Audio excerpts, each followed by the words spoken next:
देखो मैटर, कोई भी चीज जो जगह घेरेगी और उसका मास हो वो मैटर में लाएगी। जो जगह घेरे, मास क्या होता है, वजन। और उसमें वजन हो, बस। मास को क्या बोलते हैं, द्रव्यमान। अरे नहीं, वो तो डेंसिटी होगी।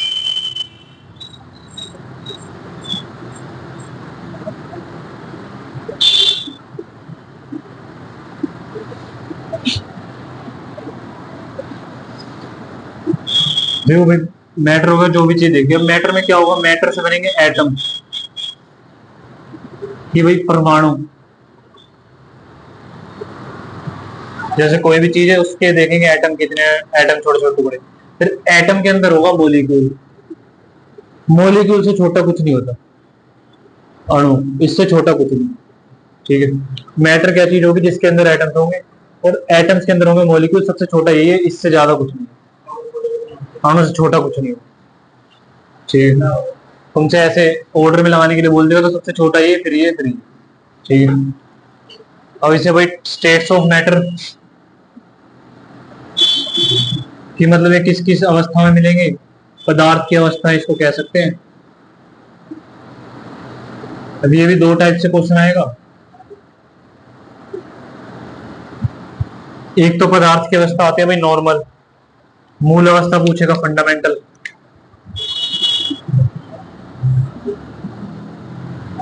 मूल अवस्था पूछेगा फंडामेंटल, तो भाई तीन ही है बस, ये मैंने तुम्हें पढ़ाए भी थे, एक बार फिर देख लो, इसमें कोई दिक्कत है। फंडामेंटल स्टेट्स भाई ये पूछेगा तो आएंगी तीन। ठीक है, सॉलिड, लिक्विड, गैस।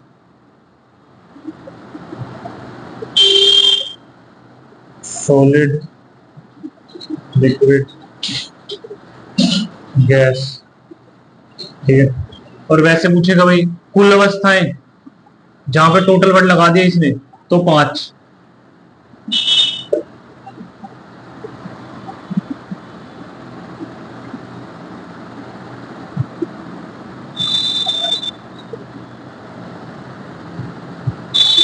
टोटल अवस्थाएं है भाई पांच।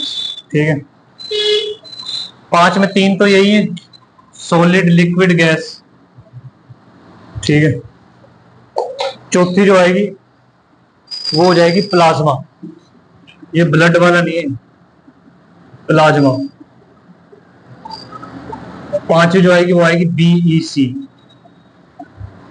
बीईसी क्या है मैं बताऊंगा भाई, ये सॉलिड, लिक्विड, गैस तीन अवस्था तो वही रहेंगी, चौथी पांचवी आ जाएंगे। टोटल पूछेगा तो पांच बतानी पड़ेंगी, और फंडामेंटल पूछे तो ये। ठीक है, अब तुम्हें भाई सॉलिड कैसे होंगे, इसके अंदर जो पार्टिकल्स है पूरे टाइटली पैक होंगे, भाई स्पेस नहीं होगा, एक दूसरे से अट्रैक्ट करेंगे। ये डायग्राम बना देना, इस तरीके से होंगे। जैसे टेबल है सॉलिड है तो इसके पार्टिकल्स बिल्कुल जुड़े हुए हैं आपस में। ठीक है, स्पेस नहीं है बिल्कुल भी। लिक्विड है भाई, इसके पार्टिकल्स थोड़े से दूर दूर रहेंगे। जैसे पानी, पानी लिक्विड है, उसके अंदर स्पेस है, तभी तो तुम हाथ डाल रहे हो, तो डाल नहीं सकते। तो ये हो गया गैस, भाई ये तो बहुत ही दूर है, ये देख लो गैस बहुत दूर है। ठीक है, ये तो तीनों चीजें होगी। अब इससे क्वेश्चन कैसे आते हैं, एक तो भाई फोर्स ऑफ इंटरमोलिकुलर मास,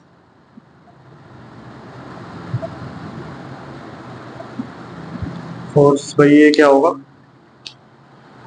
अंतर आणविक बल।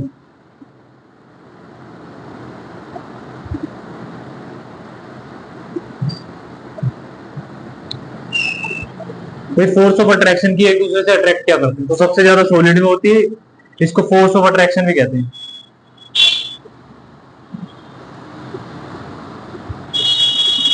क्यों, आपस में बहुत ज्यादा अट्रैक्ट करे हुए हैं, सबसे ज्यादा इसमें होगी, फिर लिक्विड में होगी, और सबसे कम हो जाएगी गैस में। सबसे ज्यादा इसमें, सबसे कम गैस में। ठीक है, और मोशन, इसके बाद लिख लो, चलो बताता हूँ, यहीं कर लेना, इसी के नीचे नोट करना, मैं यहाँ भाई मोशन, गति। मोशन का मतलब होता है कंटिन्यू चलना, जैसे कार चल रही है तो मोशन है, रुक जाएगी तो स्टेशन रेस्ट बोल देते हैं। कंटिन्यू चलते कौन रहते हैं भाई, गैस में सबसे ज्यादा चलते रहते हैं, पार्टिकल्स इधर उधर मूव करते रहते हैं। सबसे ज्यादा होती है भाई गैस में, फिर लिक्विड में, फिर सॉलिड में। ठीक है, सबसे ज्यादा इसमें, सबसे कम सॉलिड में गति। ठीक है, एक ही जगह पे रहते हैं, देखो गति कर ही नहीं रहे सबसे कम।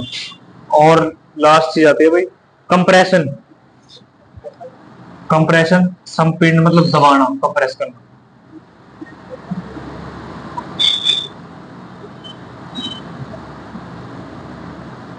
सबसे ज्यादा तुम गैस को कंप्रेस कर सकते हो भाई इतनी, जैसे मान लो ऑक्सीजन 4 किलो ऑक्सीजन तुम है वो इतने से भी जगह में भर सकते हो और उसको इतना ज्यादा फैला भी सकते हो। तो सबसे ज्यादा कंप्रेस गैस को कर सकते हो, फिर लिक्विड को और फिर सॉलिड को। सॉलिड को कंप्रेस ही नहीं कर सकते तो टूट ही जाएगा, ठीक है ना। ये फर्क ऑर्डर आ सकता है, याद रखना। सबसे ज्यादा इसमें, सबसे कम इसमें, सबसे ज्यादा इसमें, सबसे कम इसमें, सबसे ज्यादा सबसे कम, ये सब ध्यान रखना, ठीक है।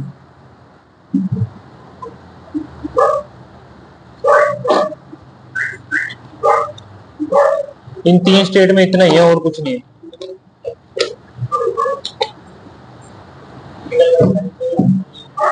फोर्स ऑफ अट्रैक्शन भाई अंतर आणविक बल, मतलब आपस में अट्रैक्ट करते हैं ज्यादा, आपस में जुड़े होगा, ये भी कह सकते। सॉलिड जुड़े रहते हैं क्योंकि सॉलिड को अलग नहीं कर सकते ना, सबसे ज्यादा इसमें होगा, सबसे कम गैस में हो जाएगा, गैस को जब अलग कर सकते हैं। अब ये 3 में तो बस इतनी बातें आती हैं और कुछ फालतू की बातें और कुछ नहीं है। चौथी 5वीं आएगी मेन, वो मैं तुम्हें लिखवा दूंगा अभी, ये नोट कर लो भाई जो करना फटाफट। चौथी 5वीं मेन है वो बता दूंगा। एटम या मोलिक्यूल होगा सबसे छोटे, मोलिक्यूल चेक कर ले। परमाणु और अणु, एटम मोलिक्यूल है सबसे छोटे, मैं चेक कर लूंगा।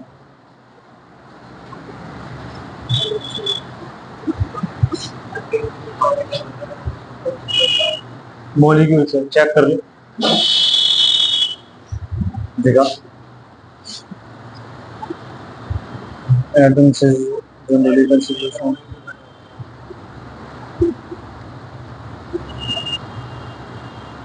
एटम्स एंड मॉलिक्यूल्स डिफरेंस दी गई,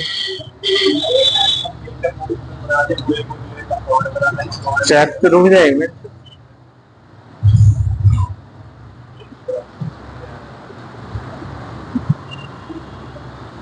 डिफरेंस फिर ये मिस्टेक कैसे होगी, दो केमिकल होगी मॉलिक्यूल्स फॉर्म 2 और मोर, अच्छा 2 और मोर से एटम्स मॉलिक्यूल्स बन जाएंगे, फिर मॉलिक्यूल्स क्या बनाएंगे, कंपाउंड बनाएंगे, ठीक है ठीक है ठीक है भाई। एक ये थोड़ा सा चेंज कर लो यहाँ पे,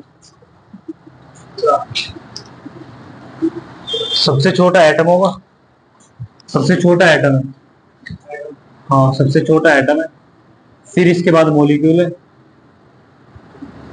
और फिर इसके बाद मैटर, ठीक है भाई। स्मॉलेस्ट यूनिट होगा atom, smallest unit of matter, ठीक है। अब एक या दो एटम, दो या दो से ज्यादा एटम मिलकर क्या बना देंगे, मॉलिक्यूल्स, फिर मॉलिक्यूल्स बनाते हैं कंपाउंड, वो मैं तुम्हें आगे बताऊंगा, और कंपाउंड फिर मैटर बना देते हैं। सबसे छोटी यूनिट होगी एटम, इसको ध्यान रखना, पेपर में आ जाए 1 नंबर में आ सकती है, तो ध्यान रखना एटम ही मारोगे कभी मॉलिक्यूल मारो, ठीक है। करेक्ट कर लो इसको, बाकी सब तो ठीक है।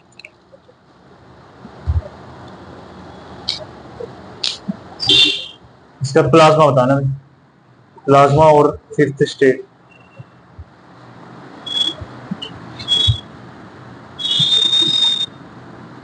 हो गया।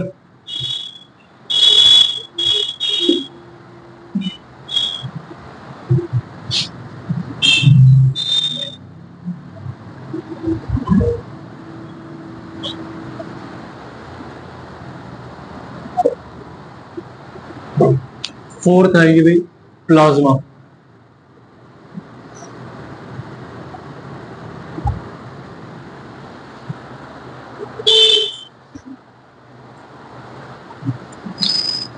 ये भाई 4th स्टेट ऑफ मैटर है। इसको ज्यादा मतलब इतना अंडरस्टैंड करने की जरूरत है, छोटा मोटा क्वेश्चन आता है। ये एक तरह की चमक बोलते हैं, एक तरह की चमक होती है,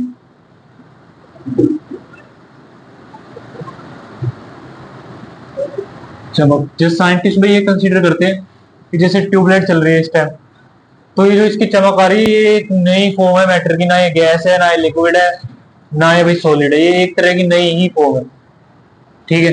तो उसको बोल देते हैं प्लाज्मा, बस और कुछ नहीं है। जैसे भाई तारों की चमक दिखती है तो वो कोई गैस है ना सॉलिड है, सॉलिड तो है नहीं वो, ना गैस है ना भाई लिक्विड है, पानी तो है नहीं, पानी तो फिर निकल जाता।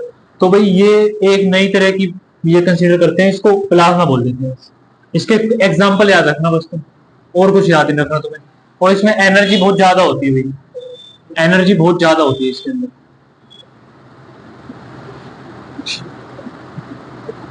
ठीक है, एनर्जी बहुत ज्यादा होगी, एनर्जी फ्लो करेगी, एनर्जी फ्लो हो रही है तो एनर्जी बहुत ज्यादा होगी इसके अंदर। ठीक है, और ये इलेक्ट्रिसिटी बढ़िया स्टेट होगी, गुड कंडक्टर होगी इलेक्ट्रिसिटी की। जैसे इलेक्ट्रिसिटी जा रही है तो इलेक्ट्रिसिटी की गुड कंडक्टर होगी, मतलब इलेक्ट्रिसिटी अच्छे से पास होगी।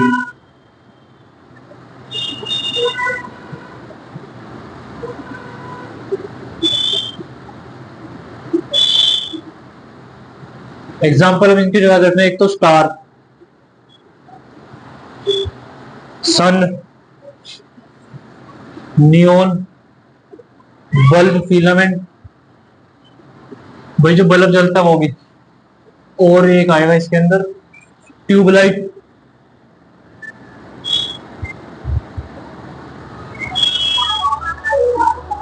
बस और कुछ नहीं, इतना ही। और तो बहुत सारा, इतना ध्यान रखना बस। इसको ये गैस में कंसीडर नहीं कर सकते, इसलिए इसकी 4th यूनिट बना दी है। ठीक है, बस एग्जाम्पल से मैक्सिमम क्वेश्चन आता है इसकी।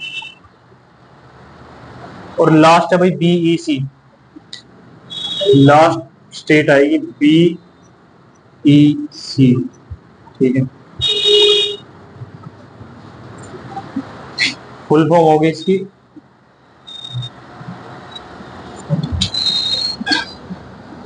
Base Einstein condensate. Full form में याद रखना है इसकी, बेस आइंस्टीन कंडेंसेट, ये फुल फॉर्म याद रखना। किसने डिस्कवर करी है भाई?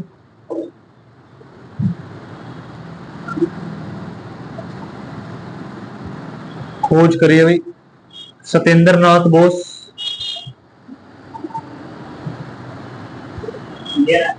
इंडियन। और अल्बर्ट आइंस्टाइन,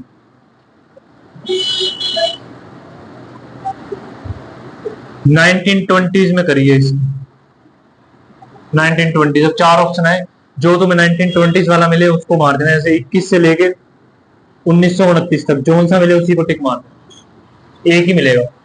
1920 मिले तो उस पर टिक कर देना।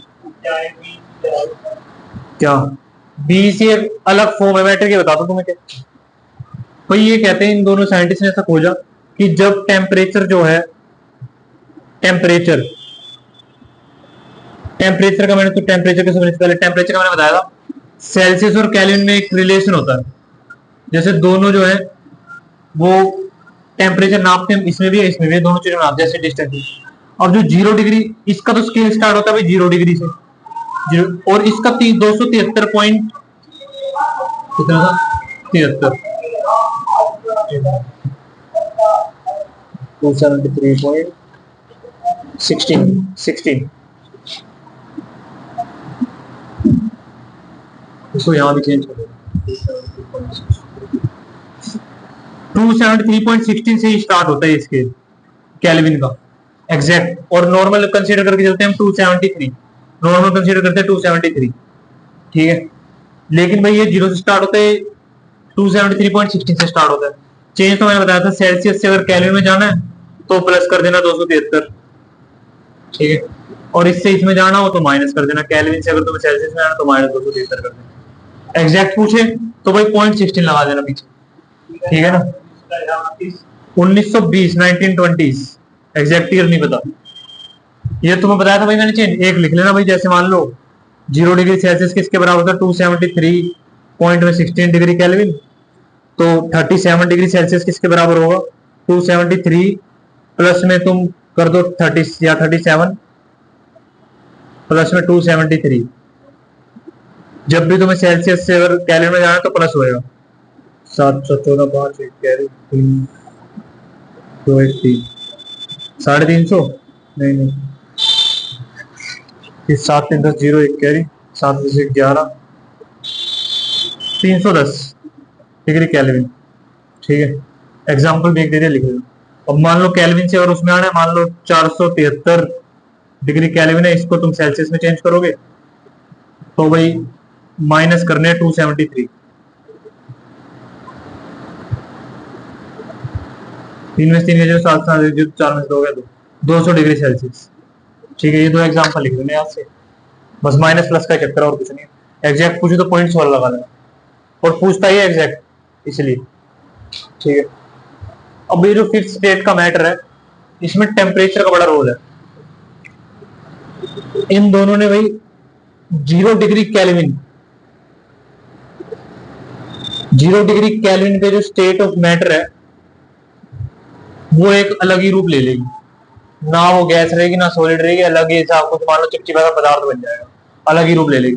तो वो इन्होंने बताया कि भाई ये जो नई फॉर्म है ना, ये तुम्हारी बेस आइंस्टीन कंडेंसेट बन जाएगी।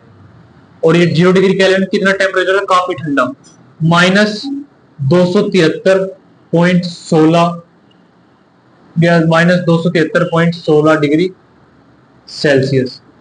माइनस का देखो, -5 -0 पे -1 पे बर्फ जम जाती है आराम से 0 डिग्री सेल्सियस पे। अब उससे भी कितना नीचे जा रखा है, -273, बहुत ज्यादा कूल है। तो इस डिग्री टेम्परेचर पे जो नई फॉर्म होती है वो मैटर की कुछ अलग ही रूप ले लेती है, जमती भी नहीं है, जम के पता नहीं कुछ अलग ही ले लेती है। तो उस फॉर्म को बोलते हैं बेसिक आइंस्टीन कंडेंसेट। और इस टेम्परेचर को भी देख लेना, इसको बोला जाता है भाई absolute zero temperature. Absolute zero temperature paper में आता है। एब्सोल्यूट जीरो टेम्परेचर किसको बोला जाता है, तो इसको बोला जाता है भाई एब्सोल्यूट जीरो टेम्परेचर, और हिंदी में बोलेंगे इसको परम शून्य ताप। परम शून्य ताप। तुमसे पूछ सकता है फिर स्टेट ऑफ मैटर का ताप कितना होता है टेम्परेचर, तो भाई केल्विन में 0 डिग्री और -273.16 डिग्री सेल्सियस। ठीक है, ये 5वीं स्टेट होती है। पेपर में क्वेश्चन आ सकता है, किसने खोजी तो ध्यान रखना। अब लास्ट है इसका चेंज, फिर ये चैप्टर खत्म हो जाएगा कि एक दूसरे से चेंज कैसे होते हैं, बस खत्म।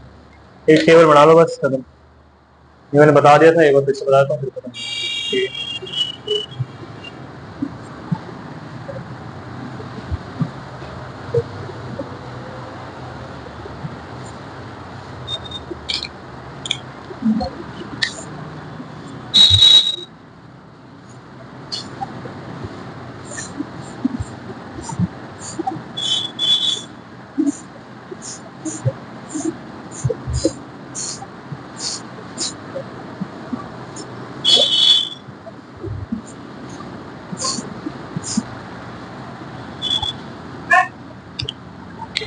भाई सॉलिड से तुम लिक्विड जाओगे तो इसको बोलेंगे सिर्फ मेल्टिंग। मेल्टिंग मतलब क्या होगा, गलना। मेल्टिंग, हाँ भाई गलनांक बोलते हैं इसको, हिंदी में होगा गलनांक। इससे इस पे जाओगे, जैसे बर्फ पिघल के जाएगी तो उसको पिघलना मतलब गलनांक होगा। अब अगर लिक्विड से तुम सॉलिड में जा रहे हो, पानी लिक्विड है उससे तुम बर्फ बना रहे हो, तो इसको बोलेंगे फ्रीजिंग, क्वथनांक। ठीक है, और हिमांक भी बोलते हैं इसको शायद, हाँ हिमांक भी कहते हैं इसको।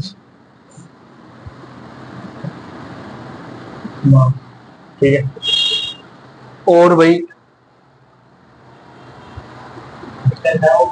क्या मेल्टिंग, हाँ पिघलना।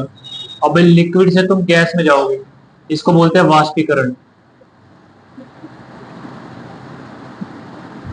वेपोराइजेशन,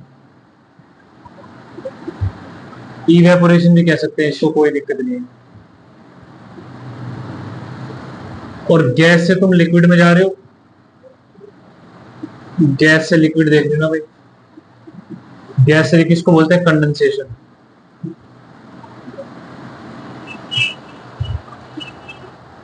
संघनन, ठीक है। अब भाई सॉलिड से गैस, डिपोजिशन, सब्लिमेशन। सॉलिड से गैस, भाई डायरेक्टली जो सॉलिड से गैस बन जाती है इसको बोलते हैं सब्लिमेशन। और इसका एग्जांपल है भाई कपूर की गोलियां, ध्यान रखना, वो डायरेक्टली गैस बनकर उड़ जाती है। हिंदी में कहते हैं इसको उधर याद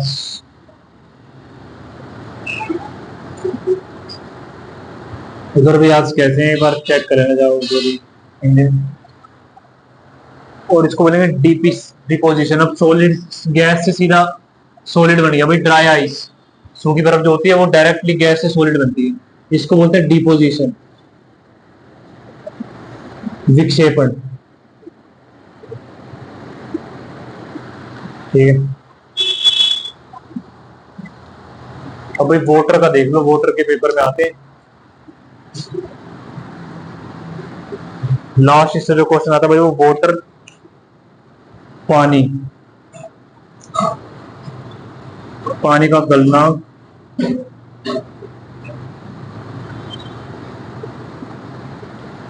भाई melting point of water, boiling of freezing,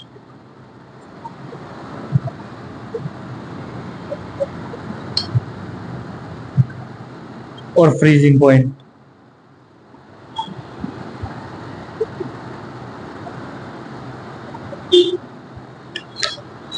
क्वथनांक, हिमांक। भाई ये पानी का बता रहा हूँ, 0 डिग्री सेल्सियस, 100 डिग्री सेल्सियस। ठीक है, केवल इसको चेक करियो, ये यही है। Boiling point 100, freezing point 0। Check कर ले तुम भी, वैसे यही होता मुझे पता, ये एक बार चेक कर ले। बस भाई खत्म, 2 चैप्टर तुम्हारे खत्म, और इससे अलावा कुछ नहीं आते। ठीक है।